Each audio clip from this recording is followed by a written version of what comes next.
आज फाल्गुन वैद्य अमावस्या, निसर्गही आज स्तब्ध झाला असेल. तुळापूरच्या त्या भीमा नदीच्या प्रवाह आजही त्या रक्ताच्या थेंबाची साक्ष देत असेल. आजचा हा दिवस म्हणजे इतिहासाच्या काळजावर झालेली सर्वात मोठी जखम. तब्बल 40 दिवस औरंगजेबाच्या कैदेत तो शिवपुत्र मरणप्राय यातना सोसत होता.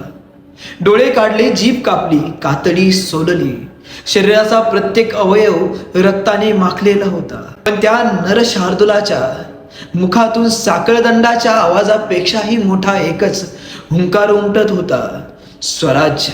मरणालाही ज्याने आपल्या समोर गुडघे टेकवायला लावले तोच खरा मृत्युंजय. औरंगजेब जिंकूनही हारला, कारण तो शंभूराजांचा देह मारू शकला, पण त्यांचं स्वराज्य प्रेम आणि त्यांची निष्ठा कधीही मारू शकला नाही. आजचा हा दिवस केवळ रडण्याचा नाही, तर त्या रक्ताच्या प्रत्येक थेंबाची शपथ घेऊन स्वराज्य आणि स्वधर्म जपण्याचा आहे. मरणाच्या दारात उभं राहूनही ज्याने आपला स्वाभिमान विकला नाही, त्या पराक्रमी महादानी आणि धर्मवीर छत्रपती संभाजी महाराजांना कोटी कोटी प्रणाम.